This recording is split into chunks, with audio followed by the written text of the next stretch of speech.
good morning. You're watching Breakfast News on DD India. I'm Preeti. With me is Rukma. And in the next 1 hour, we get to everything that's been making it to the headlines. We'll get you an update on how nail biting is becoming the contest in the US when we talk of the presidential polls. Also back home, we'll tell you how the political temperatures in the poll-bound state of Bihar are soaring ahead of the third phase of polling tomorrow. Added to that, we'll get you updates from sports. We'll get you a web review as well. Stay with us for the next 1 hour.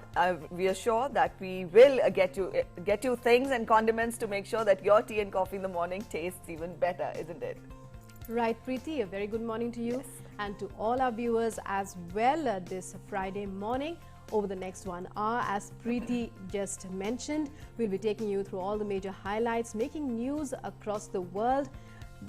Prime Minister Narendra Modi will be interacting with his Italian counterpart today. We'll also be taking a look at all that he said in the virtual Global Investor Roundtable that he addressed. Also updates, as Preeti said, on the race for the White House that is keeping the world on tenterhooks, Bihar polls and much, much more. But first, the headlines. Prime Minister Narendra Modi scheduled to hold a virtual bilateral summit with his Italian counterpart Giuseppe Conte today. Both the Prime Ministers will review in detail the broad framework of bilateral relations and exchange views on regional and global issues of mutual concern.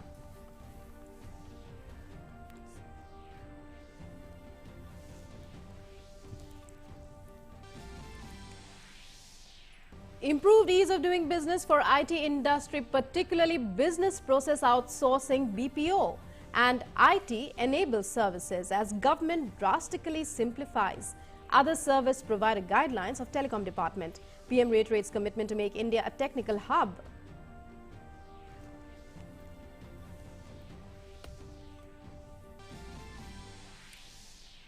Second day of Union Home Minister Amit Shah's visit to West Bengal. Home Minister scheduled to hold a number of meetings with party workers in Kolkata today. Declares that he senses massive public anger against ruling Trinamool government.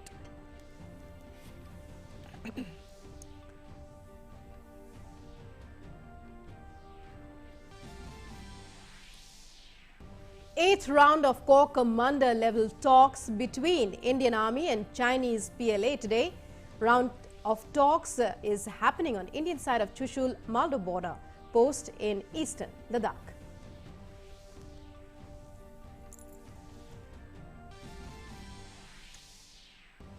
Army Chief General Manoj Mukund Narvane on 3-day Nepal visit to call upon Prime Minister KP Sharma Oli today.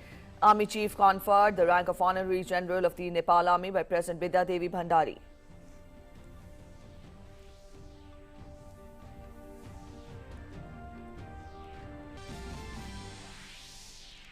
Bihar all set for assembly polls as campaigning for third and final phase ends.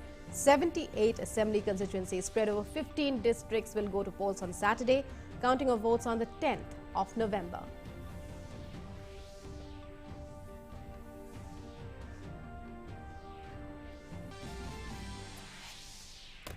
Democrat Joe Biden inches nearer to victory over President Donald Trump. The exceedingly close U.S. election now hinges on a razor-thin margin in a handful of states. Trump launches multiple lawsuits.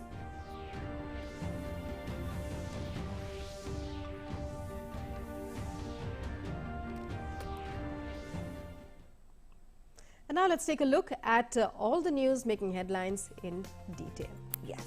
Prime Minister Narendra Modi will today hold a virtual bilateral summit with his Italian counterpart, Giuseppe Conte. The virtual bilateral summit will give an opportunity to both the leaders to comprehensively review the broad framework of the bilateral relationship and also exchange views on major regional and global issues of mutual concern.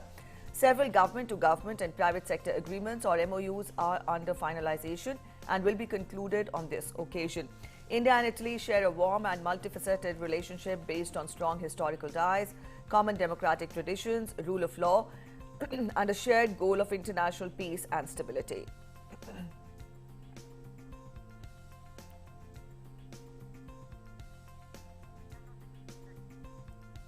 The Prime Minister yesterday chaired the virtual Global Investor Roundtable, where he pitched India as a favorable investment destination to global investors.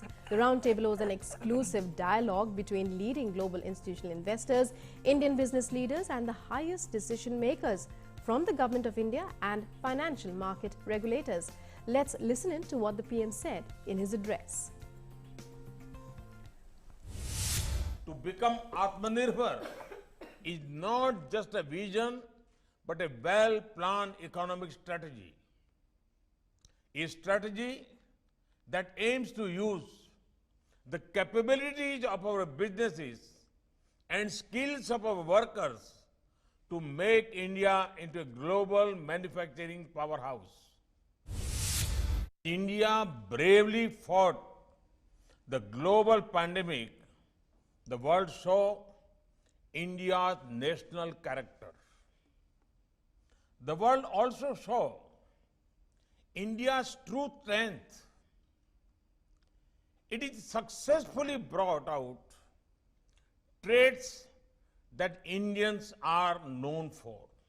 India has shown remarkable resilience in this pandemic, be it fighting the virus or ensuring economic stability. Our recent reforms in agriculture open up new possibilities to partner with the farmers in India. With the help of technology and modern processing solutions, India will soon emerge as an agriculture export hub. India offers you democracy, demography, demand, as well as diversity, such as our diversity that you get multiple markets within one market. This comes with multiple pocket size and multiple preferences. If you want returns with reliability, India is the place to be. If you want demand with democracy, India is the place to be. If you want stability with sustainability, India is the place to be. If you want growth with a green approach, India is the place to be. Friends, India's growth has the potential to catalyze global economic resurgence. Any achievements by India will have a multiplier impact on world's development and welfare.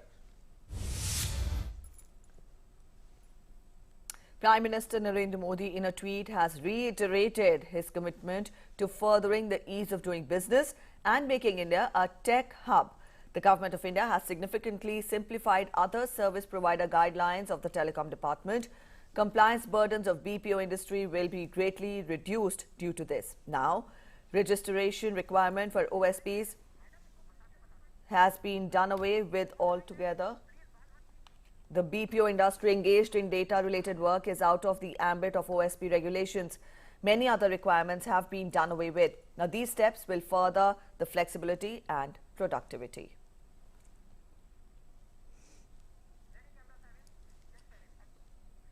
And let's now give you a sense of what's happening with the US presidential elections in the race for the White House.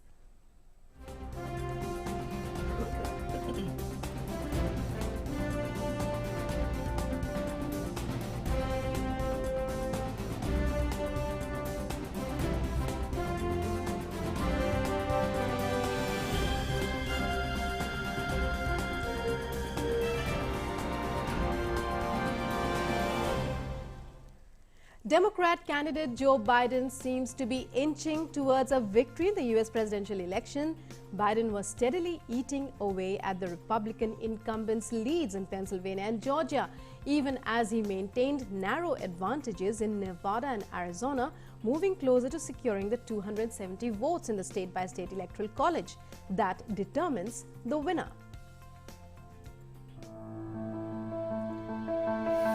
An unprecedented tension with the race for the White House still standing at knife's edge after the voting closed and counting began. The bone of contention are the still incoming mail ballots. 6 states, accounting for 71 seats in the electoral college, remain to be called, with over 95% votes counted in Georgia and North Carolina. And of course, the allegations are flying thick and fast, with the Trump camp claiming voter fraud in Pennsylvania, Wisconsin, Georgia and Michigan. They have moved court in these states, seeking a stop to the counting of votes. Guys, this is fraud. This is absolute fraud. We've seen it in Philadelphia before. They're trying to make a mockery of the election of this country. We're going to win Pennsylvania, but they're trying to cheat us out of it because they know it's their only path to victory. This afternoon, the Trump campaign filed a lawsuit to stop the counting of ballots in Pennsylvania. That is simply wrong. It goes against the most basic principles of our democracy. I'm going to do everything in my power to make sure that every vote counts. Meanwhile, a seemingly confident Joe Biden made an extremely measured statement, stopping short of declaring a win. And now, after a long night of counting, it's clear that we're winning enough states to reach 270 electoral votes needed to win the presidency. I'm not here to declare that we've won, but I am here to report when the count is finished, we believe we will be the winners. Protests broke out across the US, with both Democratic and Republican supporters taking to the streets. That the courts will have a major role to play seems clear, with Donald Trump threatening to move the Supreme Court and more than 300 lawsuits filed across 44 states regarding postal and early voting in elections, even before the voting on 3rd November.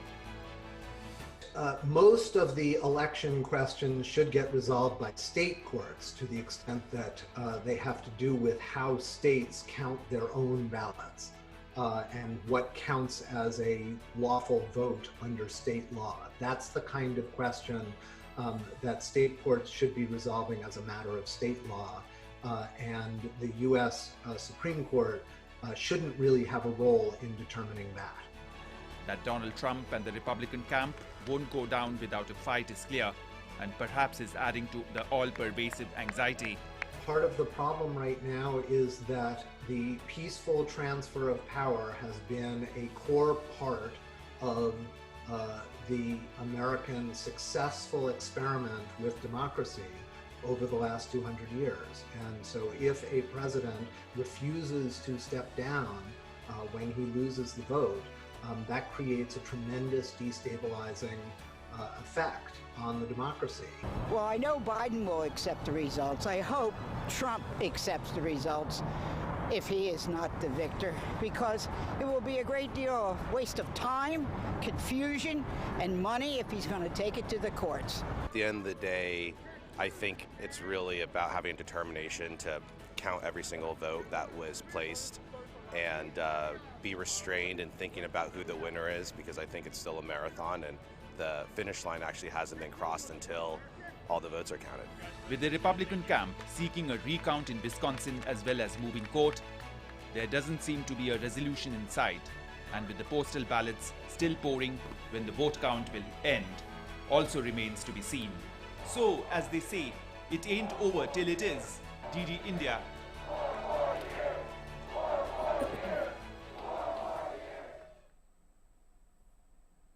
And so to talk more about the US elections, even as counting there is underway and the nation, America waits with bated breath for those results, we are joined by our correspondent Amritpal Singh. Amritpal, 24 hours ago when we spoke with you, well, Joe Biden had, as far as we knew, 264 votes, inching closer towards this 270 mark. Right now, we believe that he is still inching towards a victory. Could you put that into perspective? Could you present a clear picture of what's happening in the election counting process right now? Since we last spoke, Wisconsin and Michigan have come in, and the count still remains 264. They've been called in 264, so that means Joe Biden is 6 votes away. He needs to win Nevada and Arizona, where he has he's inching towards victory. He has a majority, though a razor-thin one at that. But if he takes that, he's Pennsylvania, which is a big state, the counting is still going on. The counting could take some time, but we might not need to wait for the results of Pennsylvania, because that may take 2-3 days. If he takes either of the 3 states that are that he's coming close to winning, either Georgia, which is traditionally a Republican state, and he has he has a very small majority there. But if he takes if he takes any of these 2 states, Nevada, Arizona, or Georgia, he's through. So looks like that Joe Biden will finally cross the finishing line. That's what it seems right now. Donald Trump to win has to win all the 4 states. Now that looks like a tall order, and that's why we see the inspiration that is coming out of the Trump camp. Donald Trump himself accusing the Democrats of stealing the vote. That's the word he used, that stealing the vote. But beyond the accusations, if you look at the specific charges, is primarily attacking just the mail-in votes, saying raising technical points. Now, when his lawyers actually approach the courts, we'll get to know that when we know that when he approached the courts to stop counting, that hasn't counted for much. Now, will he question that? We'll have to see. And will the courts accept that, even his plea? We'll have to see, and if they do, all right, Amrit. Yes. On that. Amrit, as a businessman, Donald Trump has been, quite infamous for filing lawsuits. What is it, what do you make of his denial of accepting the US results? What is it exactly is he looking at, and how far of him going to the court will have a bearing on the results of the elections? Well, Donald Trump is just playing a bad loser, Preeti. He is, as you said, he's a businessman. He's filed lawsuits previously in his business dealings, but this is the election of the President of the United States. He did not get the popular vote. The states are not the majority. Though majority of the states have gone with him, the majority of the electoral colleges count hasn't clearly seemed to have gone with him. Now he can at max approach the court on the point of original jurisdiction of the Supreme Court of the United States on the validity of the mail-in votes, and also the time they are brought in. He's saying that they were well past the time that they should have been brought in, and they were cast after the election was closed. We'll have to see the exact lawsuit that his lawyers filed. The Supreme Court also has some restrictions, but there is a precedent in the past. If you remember, Al Gore and George Bush. Election went to the court, and that time the court had adjudicated, especially in the case of Florida, where George Bush won by 1 vote, and Florida's recount did help him. We'll have to see whether the US Supreme Court admits that under its jurisdiction. There is a precedent to that, but it will all depend upon what exactly, what legal points his lawyers raise in their plea. All right. All right, Amrit, thank you so much for joining us with those inputs. That was our correspondent Amrit Pal Singh joining us and letting us know more about which way are the US elections headed to. We'll keep updated. Up next, we'll take a look at other updates. Right, let's take you to Thula Senthirapuram in Tamil Nadu, the ancestral village of Kamala Harris. Well, folks here are in a festive mood after news filtered in that Biden is leading in the polls. Women were seen drawing rangolis and decorating their homes as if it was a festival. The youth can often be seen looking at their mobile phone screens, at updates on the US elections. The village, located about 320 kilometers south of Chennai, is where Harris's maternal grandfather was born more than a century ago.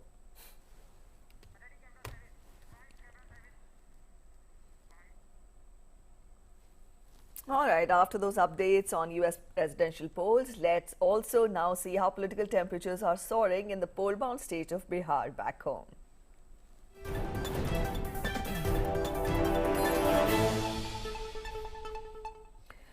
All right, in the state, third and final phase of polling will be held tomorrow in 78 assembly constituencies spread over 15 districts of Seemanchal, Kosi, Tirhut and Mithilanchal.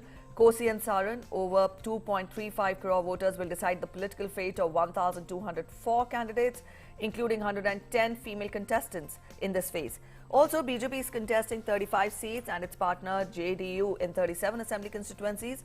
In the opposition Grand Alliance, RJD is contesting on 46 and Congress on 25 seats. Lok Jan Shakti Party has fielded 42 candidates, while Rashtriya Lok Samta Party is contesting on 23 seats.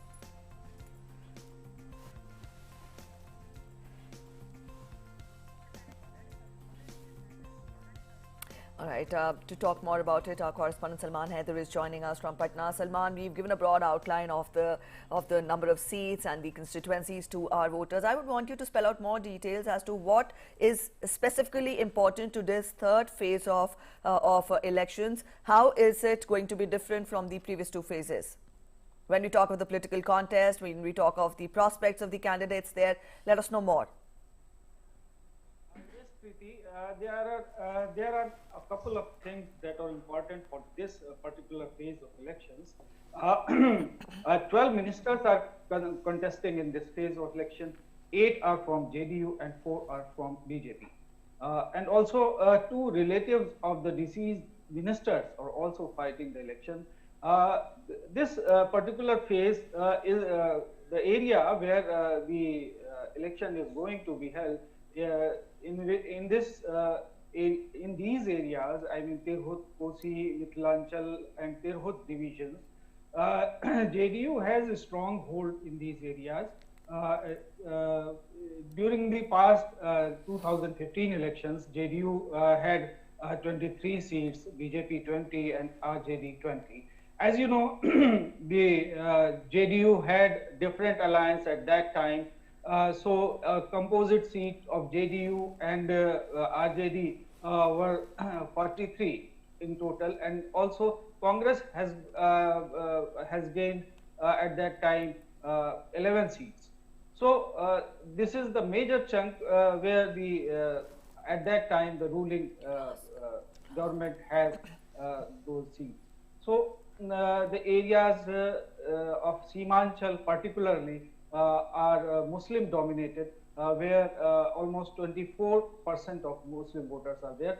So AIMIM, that Asaduddin Owaisi's party, has fielded 24 candidates to claim its stake among the Muslim voters. And in all, if you see the matrix of voters there, Muslim, Brahmins and Yadav voters are in majority. So these are the equations there right now, Preeti, and all the arrangements for smooth elections has been done there. Polling will end at 6 p.m. In the rest of the areas, but barring 4 assembly constituencies that are sensitive from law and order, where the polling will end at 4 p.m. Right, Salman. And when we talk about these elections being held in COVID times, judging from the voting percentage in the past 2 phases, how is the Election Commission looking at the response to the various preparations it has made to its outreach earlier in order to attract voters and ensure? See the Preeti, sweep going on that comprise of voter awareness regarding COVID, and they are organizing several cycle rallies and other awareness programs so that more and more voters may come out and cast their vote. But the past 2 phases experience says that the polling is between 54 to 56%. Of course, at some places it was above 60, but it was very few constituencies are there. So the campaign for voter awareness is already going on. As you know, in COVID times, the person over right provides sugar, Vahan and postal ballots also. Yes. Right, Salman. Well, thank you so much for joining us there. So all eyes on the polling as it begins tomorrow for the last and final phase of the Bihar Assembly Elections. Moving on now, Union Home Minister Amit Shah is on a 2-day visit to West Bengal. Today he will meet with BSF officers at Kolkata and will visit Dakshineshwar Kali Temple. He paid homage to Birsa Munda in Bankura earlier, and he said that the BJP will build a golden Bengal if voted to power in the state. After reaching Bankura, Amit Shah said that the BJP will form 2/3 majority government in the state after next year's polls. Resolving to make Bengal as Sonar Bangla, Home Minister Amit Shah arrived in West Bengal on a 2-day visit on Thursday. Taking a dig at Mamata Banerjee, Amit Shah urged the people of the state to give a chance to BJP to fulfill the resolve of making it Sonar Bangla.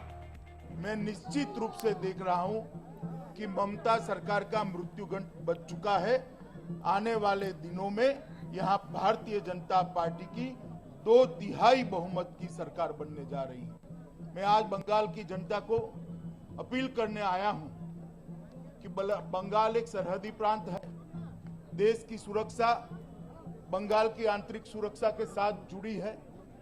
देश की सुरक्षा को सुनिश्चित करने के लिए, बंगाल के युवा को रोजगारी देने के लिए और बंगाल के गरीब लोगों को दारुण गरीबी से बाहर निकालने के लिए इस सरकार को उखाड़कर फेंक दीजिए। Amit Shah began his tour with a wreath laying at the statue of Birsa Munda in the tribal area of Bankura district. Attacking Mamata Banerjee, Amit Shah said that the state is witnessing severe public anger against the Trinamool government. He said Mamata is not letting central schemes reach the poor. मैं ममता दीदी को बताना चाहता हूं कि आपके मन में भय है कि इन योजनाओं को रोकने से आप भारतीय जनता पार्टी को रोक लोगी, तो आपकी भ्रांति है।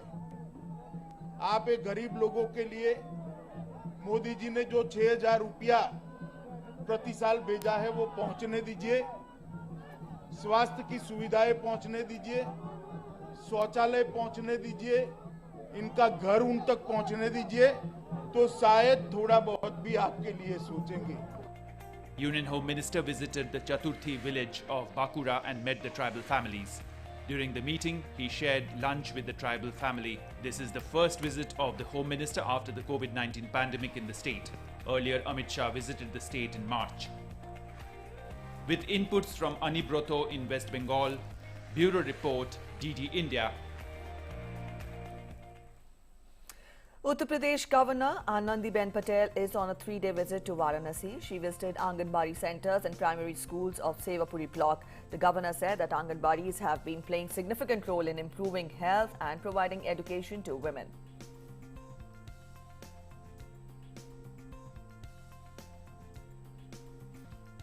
सरकार के लिए और समाज दोनों के लिए महिला का शिक्षण और बच्चों का शिक्षण और संस्कार और उसका हेल्थ ये प्रायोरिटी में होना चाहिए।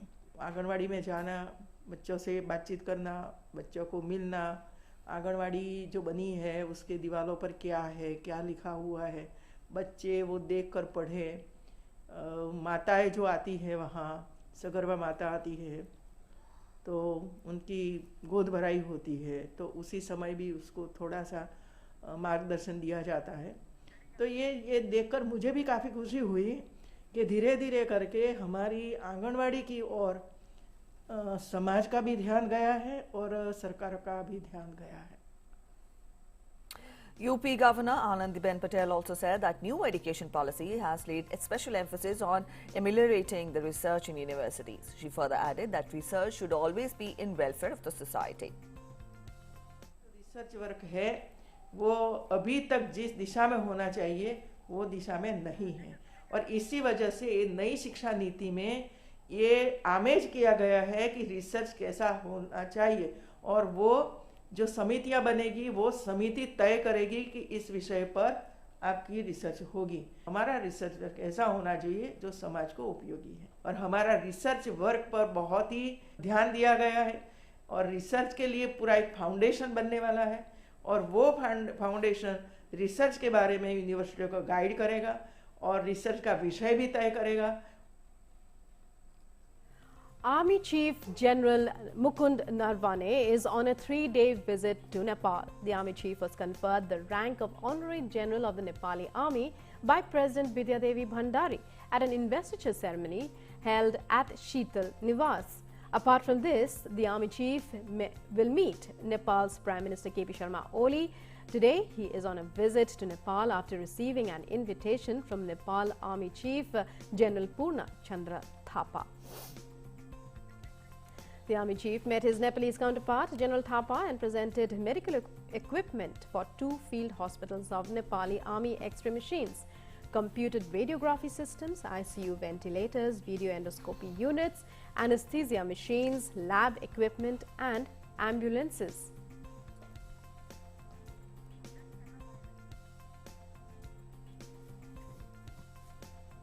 Bombay High Court heard Arnab Goswami's habeas corpus plea and related matters. A division bench of Justice S.S. Shinde and Justice M.S. Karnik, after arguments by Arnab's advocates, allowed them to amend their petition. The High Court will hear the case today.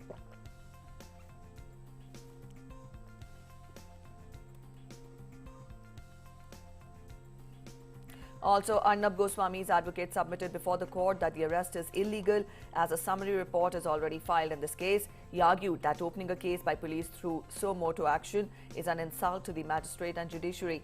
Defense advocate also said that Naik family has to approach magistrate court, not the High Court directly, if they wish the case to be reopened.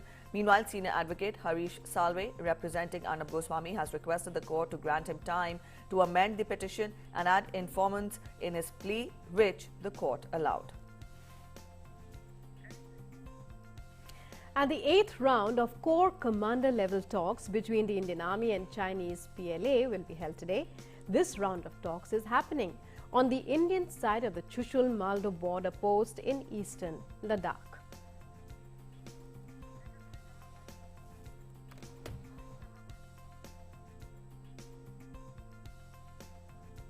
Up next, very quickly, we'll get you an update on the COVID-19 situation from across the country. India has leaped across a significant milestone in its fight against COVID. With recovery of more than 77 lakh people so far, the national recovery rate has reached 92.2%. With overall recovery of nearly 77 lakh 12,000 patients, the recovered cases in the country stand at nearly 15 times the number of active cases. The active case load of the country has also fallen below 6.5%. The total positive cases in the country stand at 5,27,962, which comprises merely 6.31% of the total reported cases. With high number of COVID patients recovering every day, along with steadily falling and sustained low mortality rate, India's trend of registering decreasing active cases continues. The Health Ministry said that the fatality rate, which stands at 1.49%. Meanwhile, the country has crossed another milestone in terms of COVID testing. With nearly 12 lakh 10,000 COVID samples tested on Thursday, the cumulative testing figure has reached over 11 crore 42 lakh mark.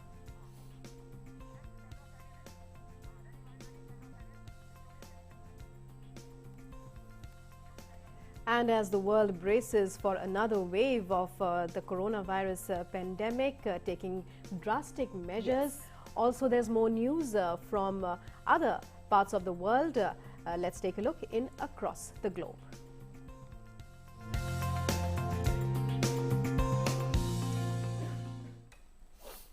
And we begin by taking a look at updates on COVID-19 from across the world. The virus has infected more than 4 crore 90 lakh people, taking over 12 lakh 38,000 lives, while the number of recoveries has crossed 3 crore 49 lakhs worldwide.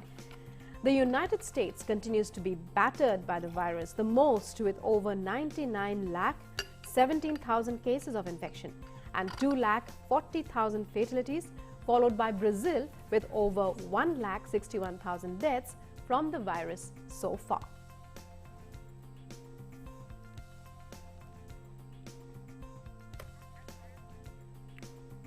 As Britain has entered the second countrywide lockdown to tackle the rising number of COVID-19 cases, Prime Minister Boris Johnson said that there was light at the end of the tunnel on COVID-19. He also expressed hope that Britain could return to some form of normality before Christmas. The United Kingdom has the biggest official death toll in Europe from COVID-19 and is grappling with more than 11,23,000 cases of infections. And Belgium's hospitals are running short of intensive care units and beds as COVID-19 cases swell in the country. Air ambulances have begun flying Belgian patients of the viral disease to Germany. Belgium had among the highest death tolls per capita from the first wave in March to April. So far, it has a case load of over 4,68,210 cases with more than 12,330 fatalities. Storm Eta unleashed torrential rains and catastrophic flooding in Central America, killing at least 18 people and turning streets into waist-high water channels. One of the most fierce storms to hit Central America in years, Storm Eta struck Nicaragua as Category 4 hurricane on November 3rd with winds of 150 miles per hour before weakening as it moved inland and into neighboring Honduras. Now, also across swaths of Nicaragua, Honduras, Guatemala and Costa Rica, high winds and heavy rains have damaged homes, roads and bridges, forcing thousands to take cover in shelters. The U.S. National Hurricane Center has forecast Eta to return to sea and regain momentum as a tropical storm, reaching Cuba and southern Florida in the coming days. Kosovo President Hashim Thaçi resigned yesterday after learning that the Kosovo War Crimes Tribunal had confirmed his indictment for war crimes. Thaçi told a news conference that he would not permit a situation in which a president of Kosovo appeared before the court. In June, a special prosecutor's office dealing with Kosovo's 1998-99 uprising against Serbian rule indicted Thaçi for alleged war crimes and crimes against humanity, including nearly 100 murders. He denies any wrongdoing. All the 15 people arrested in connection with a gunman's rampage in central Vienna on Monday are part of the radical Islamist scene. According to the authorities, Austrian intelligence received a tip-off from their Slovak counterparts in July, which ultimately led to the arrests. Also, the U.S. Federal Bureau of Investigation has supplied essential information into the crime. A 20-year-old Vienna native who had previously been jailed for trying to join Islamic State in Syria was shot dead by police within 9 minutes of opening fire on bystanders on Monday. He killed 4 people.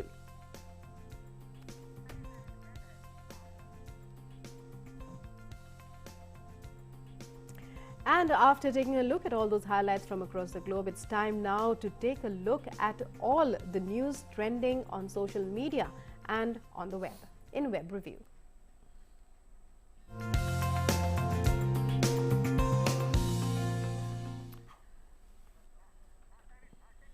And joining us for the Web News Review this morning is our colleague Anil. Good morning, Anil. Let us know what all headlines have you picked up from social media?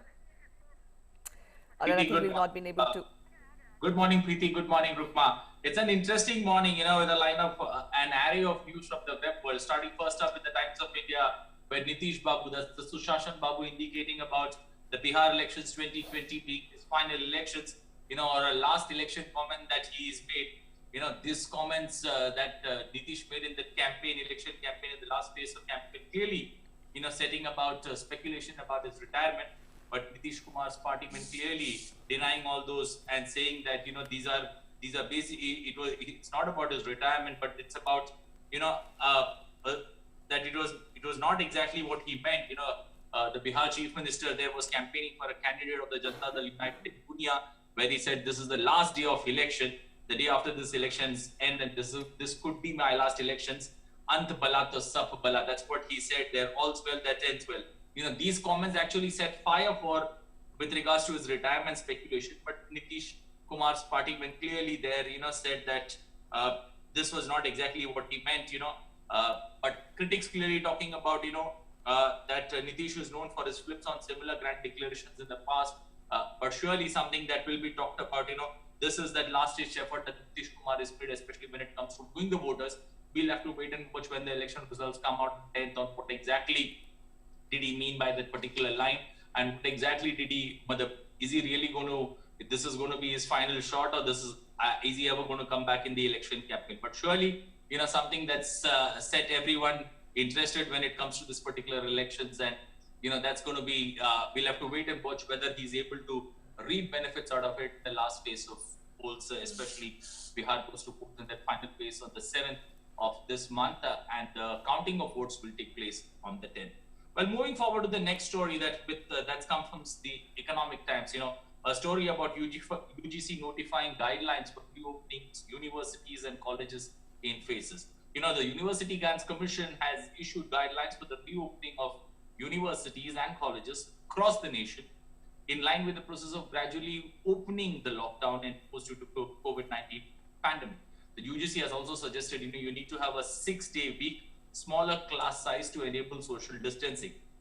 It's going to be a tall order to see to it all that is followed, but surely, as per the new guidelines, these guidelines have been, put in place after taking into considerations or talking to all those respective states and union governments that are there. And also the guidelines have been vetted by the Ministry of Health and Family Welfare and approved by the Ministry of Home as well as the Ministry of Education.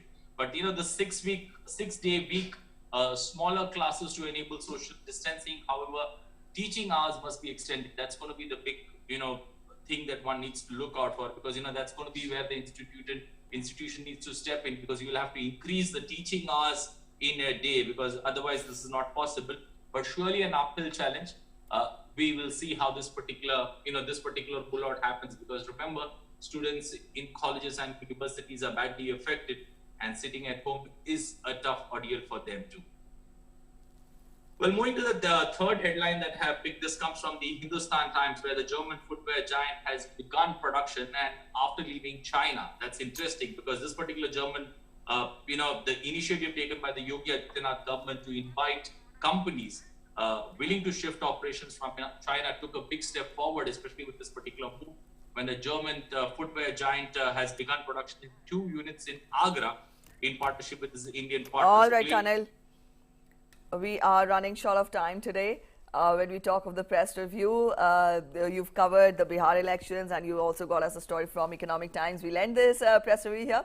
Thank you so much for joining and giving us your giving us the headlines which you've picked us from the social media. Thank you so much. Right, and now let's catch up on all that's happening in the Paris Masters, and of course a little bit of football as well in our next segment, Sports Track.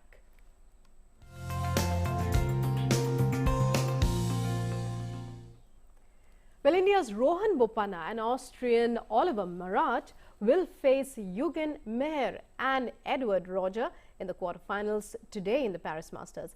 Earlier, Rohan Bopanna and partner Oliver Marat of Austria beat 9-seeded Fabrice Martin and Jean-Julien Roger 3-6, 6-4, 10-8 in the round of 16. And Rafael Nadal beat Australian Jordan Thompson in straight sets to reach the Paris Masters quarterfinals. Top seed Nadal got the better of Thompson 6-1, 7-6 to set up a last 8 clash with fellow Spaniard Pablo Carreno Busta. World number 61 Thompson missed a set point to force a decider in its first meeting with the 20-time Grand Slam champion.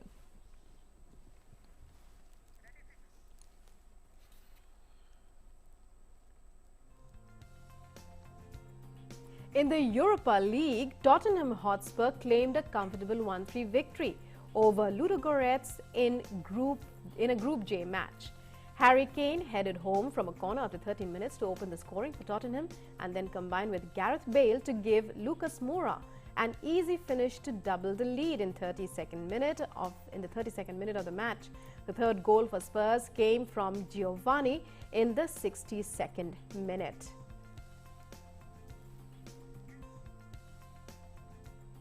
In the Group D match between Benfica and Rangers, it ended in a draw with 3 goals each. Alfredo Morelos of the Rangers became the highest goal scorer for his team, scoring the only goal in the match.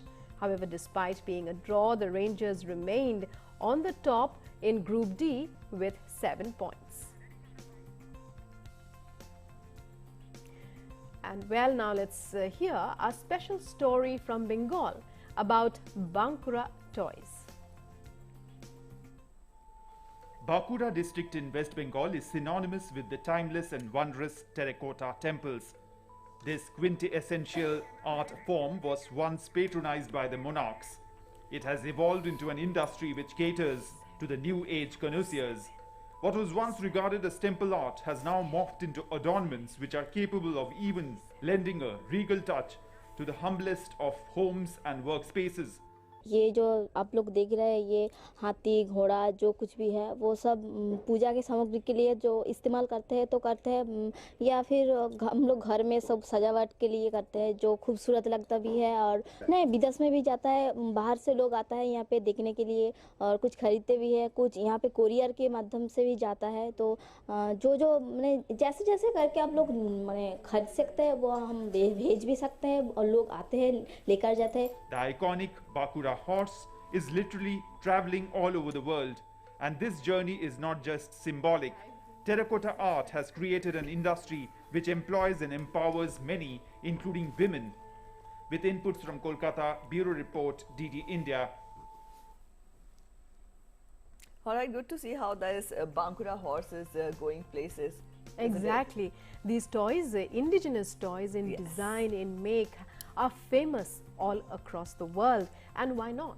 Yes, exactly. Up next, we'll get to you the health segment. A health tip we get for you every morning to ensure you stay in good health and spirits.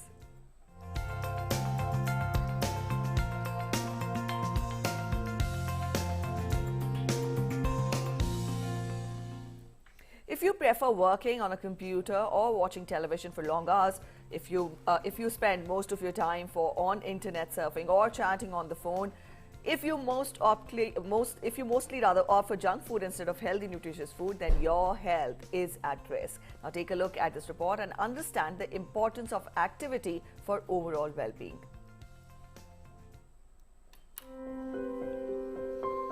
Leading a sedentary lifestyle is becoming a significant public health issue.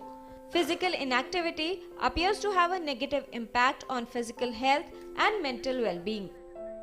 Sedentary lifestyle leads to a lot of health issues, right from obesity to metabolic syndrome to poor bone health to multiple joint pains. If you're doing physical activities, regular exercises, like do 20 minutes of walking or 20 minutes of any sort of exercises, or be active. You can do dancing, you can do Zumba, you can do yoga, you can do Tai Chi. So that 20 minutes is very important. Regular physical activities and a balanced diet are main pillars of good health. Extended periods of inactivity can reduce metabolism, lead to weight gain, bones may get weaker and lose some mineral content, and also increase the risk of many health conditions. So being physically active leads to a lot of benefits. One, it increases the insulin sensitivity in the body, so that leads to a decrease in the risk of developing diabetes mellitus. Being active again helps in building up the muscles, and the blood vessels will be so active, so there will be less chances of getting hypertension and diabetes. And being active also leads to good amount of minerals in the bone, so there will be less chances of osteoporosis. Being active also helps in releasing endorphins in the brain, that makes you more happy and more jovial, so chances of depression also will be less with being more active. And if you are more active and if you have a very good figure, so that also gives a positive vibe in you, and it motivates you to do a regular activity also. At least keep yourself active for 20 minutes, and good nutrition in the sense, take good amount of calcium and vitamin D in your diet, and that walking or running in sunlight also helps in getting vitamin D into the body and helps in maintaining a better bone health. It is essential to include physical activity in your busy work day. Be active, work out regularly and burn some calories. Also keep a check on what you eat to be fit and healthy. Kiran Bhardwaj, DD News. And up next, we get to our segment History of the Day to know what made this day special in history.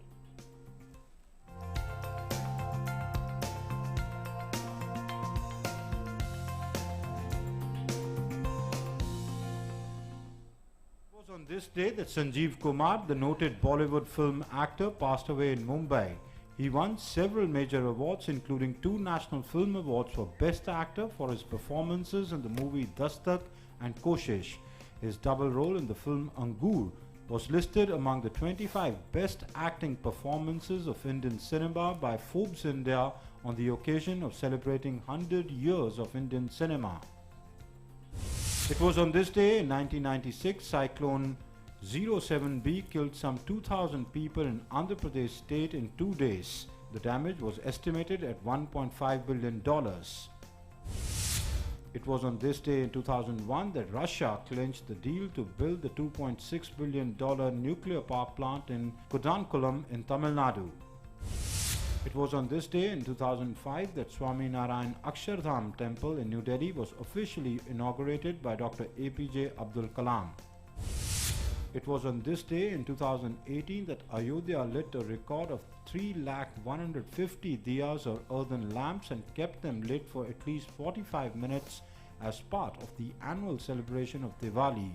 This record was further broken in the next year's 2019 Diwali by lighting more than 5 lakh diyas. And now it's time to get you with the weather update.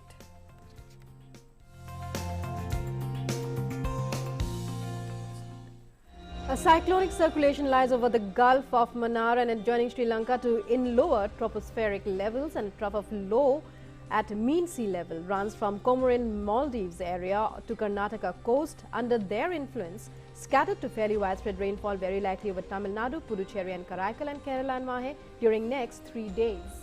Rainfall activity is also very likely to increase over Andaman and Nicobar Islands from 8th November, with possibility of isolated heavy falls over Andaman Islands on 8th and 9th November. Also, isolated heavy rainfall with moderate thunderstorm and lightning is likely over Tamil Nadu during the period between 6th to 8th of November. And also, when we talk of the weather observations, rain and thunder showers were observed at isolated places over coastal Andhra Pradesh and Yanam and Andaman and Nicobar Islands. And now we take a look at temperatures across major cities and towns of the country.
Well, we've come to the end of this edition of Breakfast News, but as we go, we leave you with glimpses of an Australian artist who breathed new life into the barren landscape with her larger than life murals. So take a look and enjoy. Yes, indeed. We hope for a beautiful weekend ahead for you. And we'll be back with a fresh edition of Breakfast Show on Monday. But before we go, a quick reminder, join our Mask Up India initiative on DD India and DD News. Wear a mask. It's just, in fact, a simple task to wear a mask, but wear it correctly and properly. This is the best way to keep yourself safe from COVID-19.